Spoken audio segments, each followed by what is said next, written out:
insya-Allah kerajaan hari ini akan kekal sampai pada pilihan raya di mana kita harus kembali kepada rakyat untuk menentukan sama ada kita akan dapat sokongan untuk dilanjutkan tempohnya ataupun sebalik. Pak Najib akan maju lagi nanti? Sampai masanya akan terjawab. Tapi kalau lihat UMNO yang sangat solid, tapi mandat ya, soalnya rekodnya, mandat, prestasinya dan sebagainya. Dan kemarin di tangan Pak Najib suara UMNO dibanding Pak Lah cukup naik juga ya. Ya, saya menentukan kesinambungan.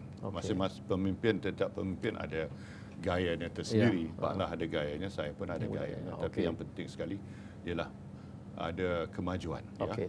Nah, ini Pak, sehubungan dengan akan makin solidnya Malaysia untuk maju, kira-kira persiapan Malaysia untuk masuk ke masyarakat ekonomi ASEAN ini bagaimana langkahnya? Ya, kita sudah pun jadi anggota kepada ASEAN sebagai sebuah economic community.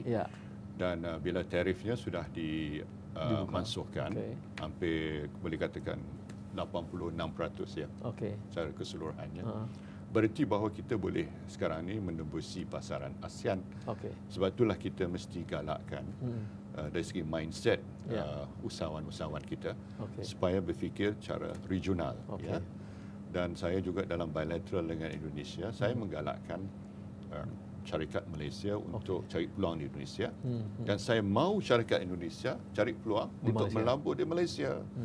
Sebab sekarang ini saya tengok figuresnya, angka-angkanya, jumlah pelaburan Malaysia di Indonesia melebihi 15 bilion dolar Amerika.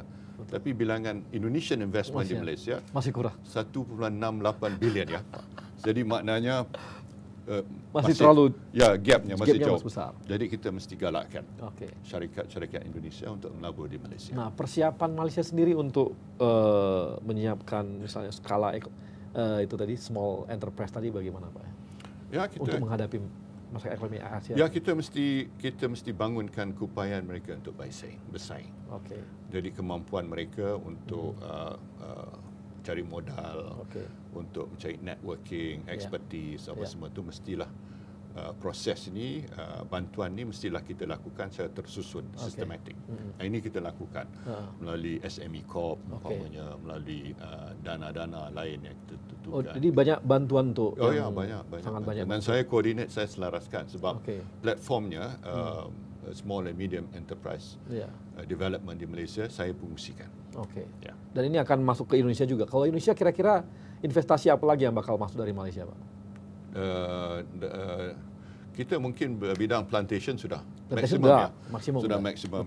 Sangat mungkin dalam bidang infrastructure ya. Macam UE buat lebuh raya baru ini.